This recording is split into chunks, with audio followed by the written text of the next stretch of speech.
Say again.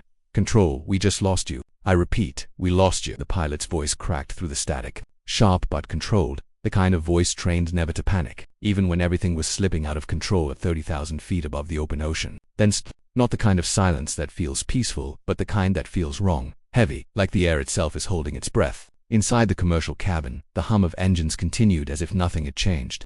Passengers scrolling on screens, sipping drinks, unaware that something invisible had just broken. A flight attendant paused mid-step, glancing toward the cockpit door as if she could feel it too. And in seat 14, a young girl sat upright, her small hands resting neatly in her lap, her eyes locked on something beyond the window. Outside, 6 fighter jets sliced through the sky in perfect formation, their presence both precise and unsettling. They weren't supposed to be there, not this close, not this silent. This is Shark, requesting confirmation. Do you read me? The pilot's voice tried again over a different channel, but there was nothing, no response, no guidance, just an empty frequency. And then, from somewhere no one expected, a soft, steady voice slipped through the dead air. You're on the wrong channel. It wasn't loud. It wasn't panicked. It was almost a calm. The kind of calm that doesn't belong in chaos. The cockpit froze. The pilot blinked. Who is this? He demanded, trying to keep control of a situation he could no longer fully understand. The answer came after a pause, simple and clear. Someone who can still hear you. Before this story goes any further, take a second to subscribe, because stories like this deserve to be heard. Because sometimes, the voice that saves everything is the one nobody thought to listen to. The cabin lighting was soft, almost artificial in its comfort, but there was a subtle shift in the air that no one could quite name. It wasn't loud enough to alarm, not obvious enough to explain, but something had changed, and the trained professionals felt it before anyone else did. The flight attendant near the aisle adjusted her posture, her smile tightening just slightly as she glanced again toward the cockpit door. The pilots weren't responding to routine signals. That alone was enough to raise a quiet alarm. But inside seat 14A, the young girl didn't look around like the others. She didn't fidget or lean into curiosity. She simply watched. Her eyes, wide but focused, tracked the movement of the jets outside the oval window. Her expression steady in a way that didn't match her age. She looked like she understood something the rest of the cabin didn't yet see. Her blazer sat neatly against her shoulders, her posture straight, almost disciplined, as if she had been taught to remain composed no matter the situation. And while the passengers whispered among themselves, wondering why military aircraft were flying so close, she remained silent, absorbing every detail. In the cockpit, Captain Daniel Reyes tightened his grip on the controls, his jaw locking as he switched frequencies again. This is Commercial Flight 782 requesting contact with Regional Control. We have lost primary comms and are receiving no response. Static answered him, just static. His co-pilot glanced over, tension creeping into his voice. We should be getting something, anything. Reyes nodded, though his confidence was beginning to thin. Years of experience had taught him how to handle storms, system failures, even unexpected mechanical issues, but silence was different. Silence meant you didn't know what you were up against. Outside, the jets maintained their formation, unwavering, almost watching. They're not responding either, the co-pilot muttered. No signals, no visual commands, just there. It didn't make sense. Military pilots didn't just appear without communication. There were protocols, layers of authorization, checks upon checks. This wasn't how it was supposed to work. Back in the cabin, the girl finally blinked, her gaze shifting slightly as if she had reached a conclusion. She leaned forward just a fraction, her voice quiet but deliberate as she spoke, not to anyone in particular, but just loud enough to be heard by the flight attendant passing by. They're not lost, she said. The attendant paused, caught off guard. I'm sorry. The girl turned her head, meeting her eyes calmly. The jets, they know exactly where they are. There was no fear in her tone, just certainty. The kind of certainty that made the attendant hesitate before offering a polite smile and continuing down the aisle. But the words lingered. In the cockpit, the radio crackled again, but this time, it wasn't static. It was faint, almost buried beneath interference. Shark, do you copy? Reyes straightened instantly. This is Shark. I read you. Identify yourself. A pause, then silence again. His co-pilot exhaled sharply. We're chasing ghosts. But Reyes didn't respond, because he knew what he had heard. It wasn't imagination. Someone had reached them. Somewhere between frequencies, through whatever had cut them off, there was still a voice. And he wasn't going to lose it again. Back in seat 14A, the girl closed her eyes for just a second, as if listening not to the noise around her but to something deeper, something hidden between the layers of sound. And when she opened them again, there was something new in her expression. Not fear, not confusion, recognition.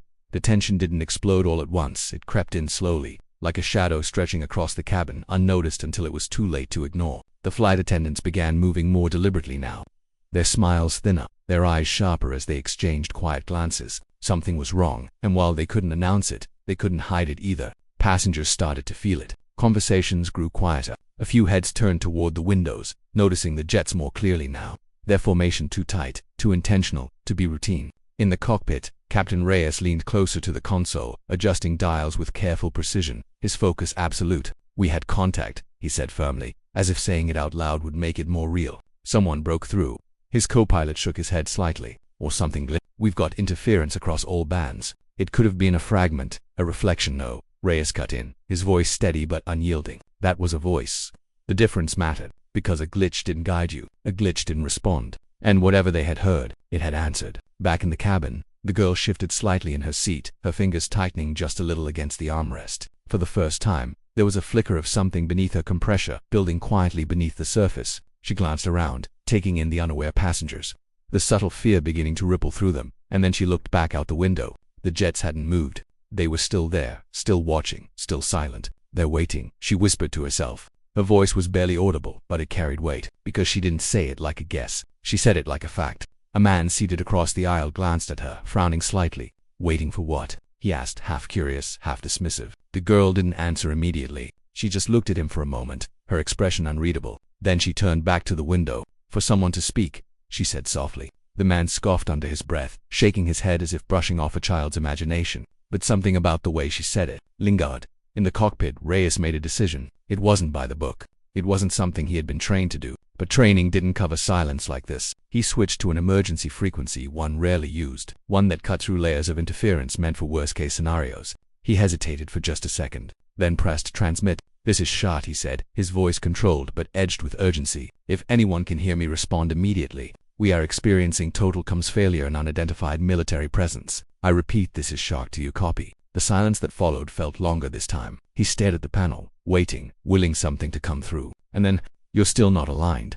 The voice was clearer now, not distorted, not faint, just calm, human, unexpected. Reyes froze. His co-pilot looked at him, eyes wide. "That's not control," he whispered. Reyes swallowed slowly. "No, it's not." Back in seat 1 for A. The girl opened her eyes again, her breathing steadying as if she had just made a choice. Because whatever was happening out there, it wasn't random anymore. And deep down, she knew something the others didn't yet understand. This wasn't just about losing communication. It was about who was still willing to listen. When everything else went silent, the cockpit felt smaller now, as if the walls themselves had leaned inward, tightening around Captain Reyes and his co-pilot as the reality of the situation began to settle in.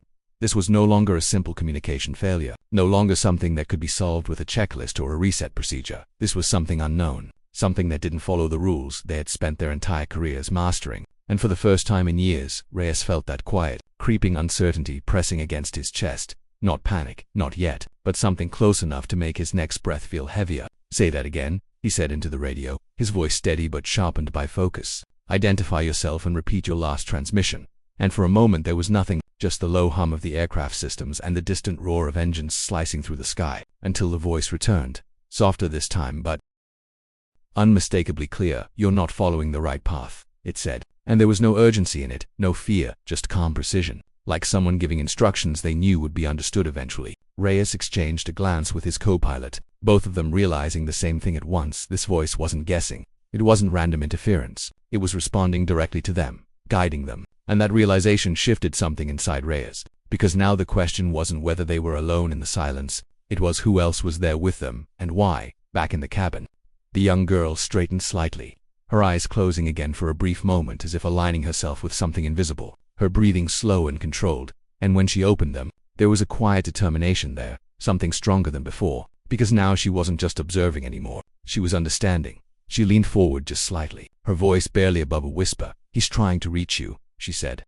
not looking at anyone in particular, but the man across the aisle heard her again, his earlier dismissal now replaced with a flicker of unease. "Who is?" he asked, his tone softer this time, and the girl hesitated for just a second before answering. "The pilot. He just doesn't know how to listen yet." And that sentence hung in the air, heavier than it should have, because it didn't sound like a child guessing. It sounded like someone explaining a truth. And up in the cockpit, Reyes made a choice that went against every protocol he had ever followed. He adjusted the aircraft's heading slightly, not enough to alarm passengers, not enough to be immediately obvious, but enough to test something, enough to see if the voice would respond. And as the plane shifted, just a few degrees off its original course, the radio came alive again. "Better," the voice said simply, and Reyes felt a chill run down his spine, because now there was no denying it. This wasn't random, This wasn't noise. This was communication. Real and intentional. "Who are you?" he demanded again, his voice firmer now. "How are you reaching us?" And this time, the pause that followed felt different, longer, almost thoughtful. Before the answer came, quieter than before, but filled with something deeper. "I'm not reaching you. You're finally hearing me." And in that moment,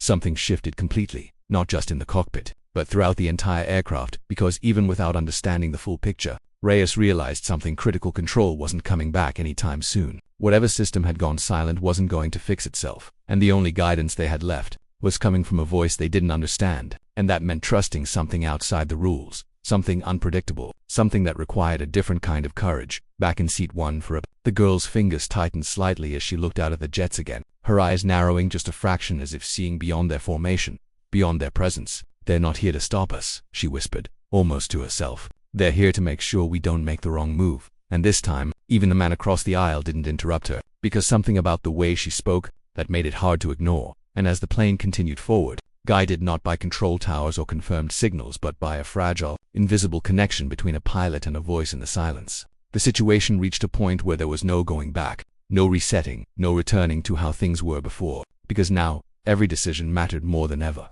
Every adjustment carried weight, and every second stretched longer than it should, until finally, Reyes exhaled slowly, his grip on the controls steadying as he made the choice that would define everything that followed. "All right," he said into the radio, his voice calm but resolved. "I'm listening." And that simple sentence changed everything, because in that moment he wasn't just a pilot following procedures anymore. He was someone willing to trust what couldn't be seen, to hear what others might dismiss, and sometimes that's where real strength begins, not in control, but in the willingness to adapt when control is gone. The shift in power wasn't loud or dramatic. It happened quietly, almost invisibly, but its impact ran deep through every corner of the aircraft. Because the moment Captain Reyes chose to listen instead of resist, the entire dynamic of the situation changed. The silence no longer felt empty. It felt occupied, guided, as if something unseen had stepped in to fill the space left behind by failing systems. And for the first time since the radio went dead, there was direction again, not from the towers they had always depended on, but from a voice that carried no rank, no official authority, yet somehow held more clarity than anything else in that moment. "Maintain your heading, but reduce altitude gradually," the voice instructed, calm and measured, and Reyes followed, not blindly, but with a growing understanding that this wasn't about abandoning logic. It was about expanding it, about recognizing that sometimes solutions come from places we don't expect. His co-pilot watched him closely, the initial doubt in his expression slowly giving way to reluctant trust. Because despite everything that didn't make sense, the results were undeniable. The plane was stabilizing, the tension in the controls easing, the path ahead becoming clearer with each adjustment. Back in the cabin, the atmosphere had shifted as well. The subtle fear that had been building was now mixed with something else, curiosity, cautious hope, and the young girl in seat 1 for a sat still, her posture unchanged. But her presence now felt different, stronger somehow, as if she had stepped into a role she hadn't asked for but was ready to carry. She looked around briefly, her gaze moving over the passengers who were beginning to notice the changes, the slight descent, the altered engine tone, the quiet urgency in the cruise movements.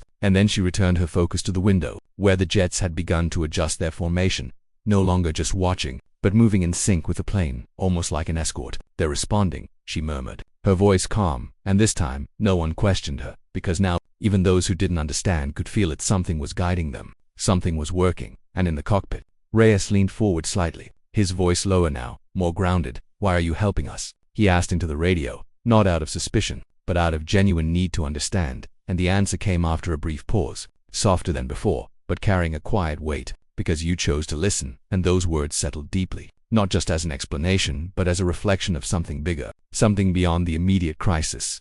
Because it wasn't just about flying the plane anymore. It was about the choices that lead us through uncertainty, about the moments when we decide whether to shut out what we don't understand or open ourselves to it. And as the aircraft continued its controlled descent, guided by a voice that had once seemed impossible, the consequences of that choice became clearer. The systems slowly began to respond again, not fully restored, but stabilizing, enough to regain partial control, enough to bridge the gap between uncertainty and safety. And in the cabin, the young girl finally allowed herself a small, almost imperceptible exhale, her shoulders relaxing just slightly as if releasing a weight she had been quietly carrying, because she knew something the others were only beginning to realize. This wasn't luck.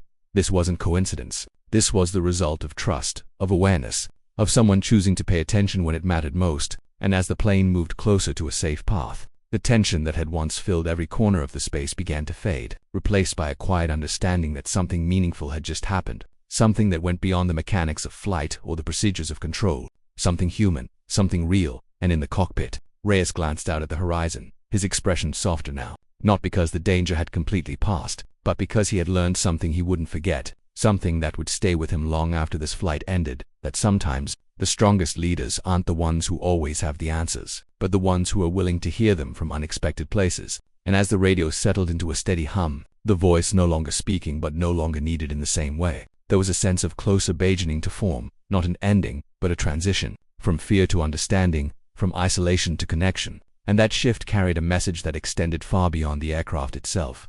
Because in life, just like in that moment above the ocean, there will always be times when everything goes quiet, when the guidance we rely on disappears, when the path ahead feels uncertain and unclear. But those are the moments that test us the most, not in how loudly we react, but in how carefully we listen. And sometimes, the help we need doesn't come from the places we expect. Sometimes it comes from a voice we almost ignore, a perspective we almost dismiss, a person we underestimate. And that's why this story matters, because it reminds us that strength isn't just about control. It's about awareness, empathy, and the courage to trust when it matters most. So if this story made you feel something, if it reminded you to listen a little closer and judge a little less, take a second to subscribe, because stories like this aren't just meant to be watched, they're meant to be remembered and carried forward.